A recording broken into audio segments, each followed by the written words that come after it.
श्री शिवाय नमस्तुभ्यम। हर हर महादेव। स्वागत है आपका हमारे चैनल वास्तविक जानकारी पर। दोस्तों, आज का जो ये वीडियो है ना, आप सभी लोगों के लिए बहुत ही ज्यादा खास और विशेष होने वाला है। अगर आपके जीवन में आपको अनचाहे दुख मिल रहे हैं, जो दुख आपके हैं ही नहीं, दुख के आंसू आपके रुक नहीं रहे हैं, कोई कामना है जो काफी समय से पूरी नहीं हो रही है, चाहे वो विवाह से संबंधित हो, नौकरी से संबंधित हो, रोग से संबंधित हो, घर में धन संपदा नहीं बढ़ रही है, धन कहीं से नहीं आ रही है, व्यापार अच्छे से नहीं चल रही, नौकरी में तरक्की नहीं हो रही है, और साथ ही साथ सबसे महत्वपूर्ण चीज, अगर आपका मन विचलित रहता है, जीवन की समस्याएं खत्म होने का नाम नहीं ले रही है, अवसाद से भरा हुआ है, गंदे ख्याल मन में आते हैं, क्लेश बहुत ज्यादा है, अनचाहे दुख मिल रहे हैं ना, तो इस वाले उपाय को करना मत भूलिएगा।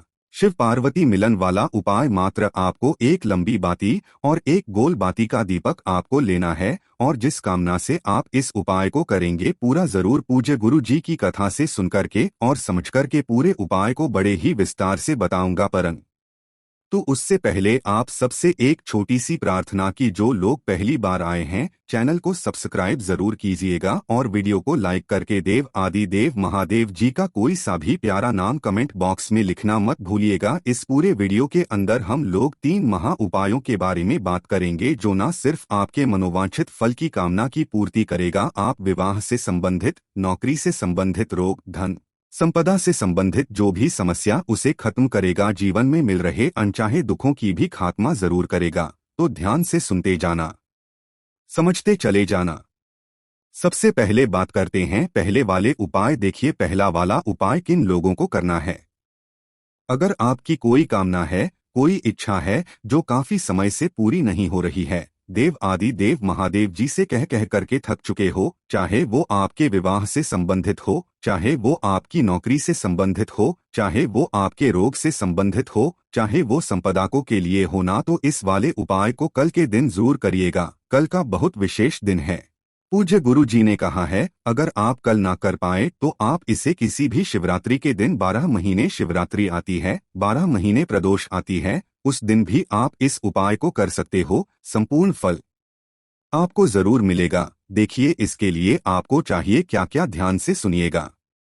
सबसे पहले आपको चाहिए होगी एक बेलपत्र, जो कहीं से भी खंडित टूटी फूटी ना हो। ध्यान रखना, नीचे की ये जो डंडी है ना, आप तोड़ देते हो, इसको तोड़ना नहीं है। इसके नीचे का ये जो डूट होता है ना, ये गणमान्य का स्थान होता है, ये भी होनी चाहिए। तो एक बेलपत्र आपको इस तरीके से लेनी है, और एक लोटा शुद्ध जल, अपने घर का ताजा जल अपने घर का लेकर के आपको पहुंच जाना होगा। कहाँ पर? सुबह या शाम, जब भी आपको समय मिले ना। कहाँ पर जाना है? बेलपत्र पेड़ के नीचे। यहाँ बेलपत्र पेड़ के नीचे आपको आसन लगा कर के बैठ जाना है। ध्यान से सुनिएगा, इस तरीके से आसन लगा करके बैठ जाना। बैठ जाने के जो आपका अपना दाहिना हाथ है, मैं यहाँ बना करके बता दे रहा हूँ, ये जो आपका दाहिना हाथ है ना, उस दाहिने हाथ को आपको आगे करना है। जो आपने एक बेलपत्र लिया है, उस एक बेलपत्र को ऐसे रखना है कि जो ये बीच वाली पत्ती हो, ये आपकी मध्यमा उंगली की तरफ में हो, और जो दोनों की दोनों पत्तियां हो या आपके हथेली पर हो, और जो डंडी रहे ना, ये आपकी तरफ होनी चाहिए।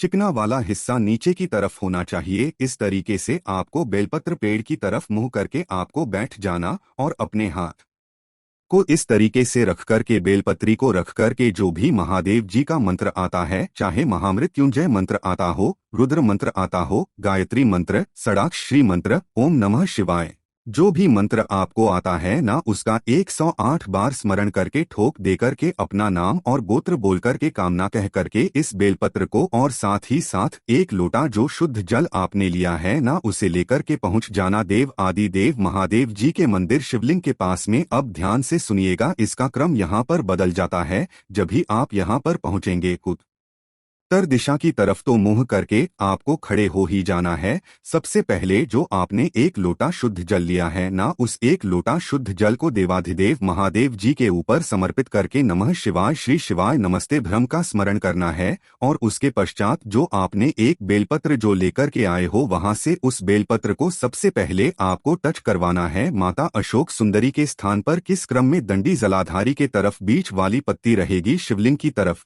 में अपनी कामना कह करके यहाँ पर टच करवाना। उसके पश्चात यहाँ से इस बेलपत्र को उठाना है।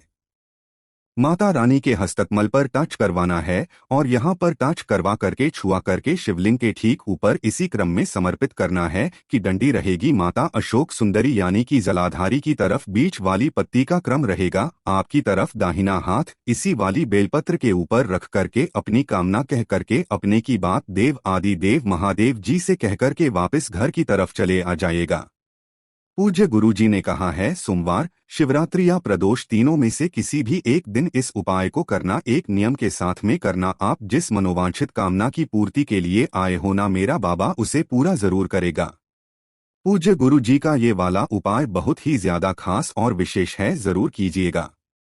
अब बात कर लेते हैं दूसरे वाले उपाय की। देखिए जैसा मैंने आपको बताया था कि जीवन में ये वाली समस्या हर किसी के साथ रहती है, कभी ना कभी जीवन में कोई समस्या आती है जिसके कारण आपका मन विचलित हो उठता है, क्या करें क्या ना करें ऐसी स्थिति आ जाती है। साथ ही साथ अगर आपका मन अवसाद से भरा है, अवसाद से भरा रहने का मतलब क्या है, आपके मन में गंदे गंदे ख्याल आते हैं, है ना, किसी को भी लेकर के आप नहीं चाहते हो लेकिन फिर भी आपके मन में गंदे ख्याल आते हैं, जीवन में अनचाहे दुख मिल रहे हैं, क्लेश बहुत ज्यादा हो रहा है, तो सोमवार को ना कर पाओ तो प्रदोष का दिन है ना, और प्रदोष को भी ना कर पाओ तो शिवरात्रि का दिन, और इस बार तो पड़ रही है भौम प्रदोष। इस वाले उपाय को करना मत भूलिएगा। आपको क्या करना है, थोड़ा सा लेना होगा गौ माता का दूध। गौ माता का दूध आपको लेना है, कैसा, कच्चा दूध जिसे एक भी बार गर्म नहीं किया गया होता है, ठीक है ना, ज्यादा नहीं चाहिए, 1 से 2 चम्मच आपको चाहिए। और किसी भी एक स्टील के लोटे में, ध्यान रखना इस वाले उपाय में आपको तांबे का लोटा काम में नहीं लेना है, कोई सा भी स्टील का लोटा लेना, उसके अंदर 2 से 4 चम्मच ये दूध डाल लेना और पूरे के पूरे जल को, सॉरी कलश को अपने घर के शुद्ध जल से भर लेना। इसे लेकर के आपको पहुंचना होगा कहाँ पर, महादेव जी के मंदिर शिवलिंग के पास में, उत्तर दिशा नॉर्थ डायरेक्शन की तरफ मुंह करके खड़े हो जाना है।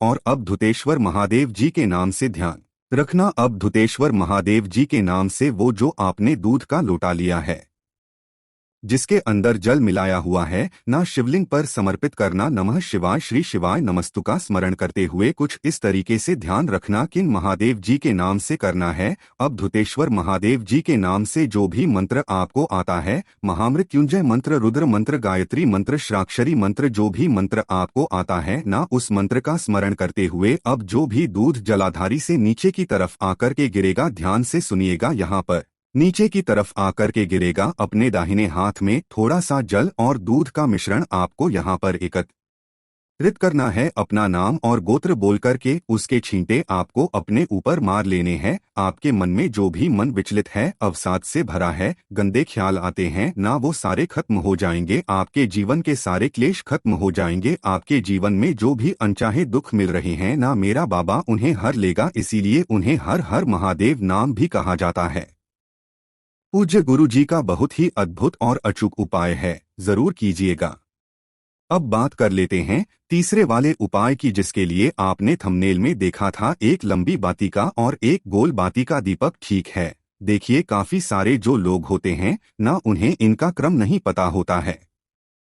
धनलक्ष्मी के लिए जब भी आप उपाय करते हैं, धन नहीं आ रहा है, माता लक्ष्मी जी का आपके घर में वास नहीं है, व्यापार अच्छे से नहीं चल रहा है, दुकान नहीं चल रही है, ग्राहक नहीं आ रहे हैं, खर्चा बहुत ज्यादा हो रखा है, नौकरी में हो रही है, तो घर में धन की आवक को बढ़ाने के लिए ना इस वाले उपाय को किया जाता है। देखिए 2 तरीके के दीपक होते हैं, एक होता है लंबी बाती का दीपक, एक होता है गोल भाती का दीपक, ठीक है। अब आपको इनका क्रम नहीं पता होता है, मैं आपको बताता हूँ, ध्यान से सुनिएगा। आपको करना क्या है कि जो गोल बाती का दीपक होता है ना, ये आपके घर में धन की स्थिरता लाता है। क्या करता है, धन की स्थिरता जितना है उतना ही रहता है, अनावश्यक खर्चों को रोकता है ना, और घर में संपदा की वृद्धि के लिए ना हमेशा लंबी बाती का प्रयोग किया जाता है। किसका लंबी बाती का प्रयोग किया जाता है, ताकि धन संपदा हमेशा बढ़ती रहे।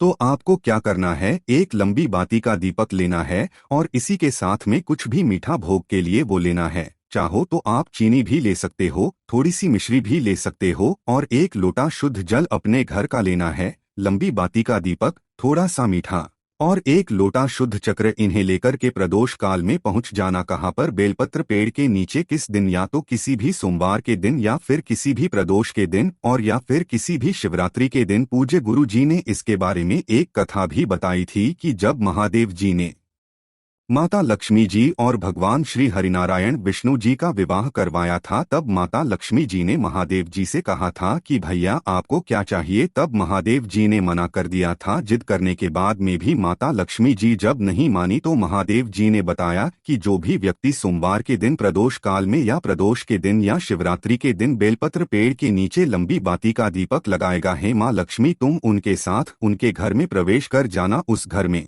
सदैव आपका एक अंश विराजमान रहे, उस घर में सदैव धन संपदा की वृद्धि होती रहे। बस इतना सा चाहिए। और से ये क्रम चलता हुआ आ रहा है कि सोमवार, प्रदोष, शिवरात्रि के दिन ना माता लक्ष्मी जी का वास प्रदोष काल में बेलपत्र पेड़ के नीचे होता है। आपको यही दीपक यहाँ पर लगाना है। दीपक की जो बत्ती है ना, वो आपको उत्तर दिशा की तरफ करनी है। इसके नीचे कुछ ना कुछ आसन जरूर लगाना, और साथ ही साथ थोड़ा सा मिठाई का भोग यहाँ पर लगा करके एक लोटा शुद्ध जल यहीं पर समर्पित कर देना। नमः शिवाय, श्री शिवाय नमस्तुभ्यं का स्मरण करते हुए जो भी व्यक्ति, जिस घर कोई भी नारी, स्त्री, पुरुष सोमवार, प्रदोष और शिवरात्रि के दिन बेलपत्र पेड़ के नीचे लंबी बाती का दीपक लगाता है ना, उसके घर में कभी भी धन संपदा वैभव की कमी नहीं रहती है। पूज्य गुरु जी के ये सभी उपाय बहुत ही ज्यादा खास और विशेष जरूर कीजिएगा। वीडियो अगर पसंद आए तो लाइक जरूर करना, साथ ही साथ चैनल को सब्सक्राइब जरूर कीजिएगा। श्री शिवाय नमस्तुभ्यं। हर हर महादेव।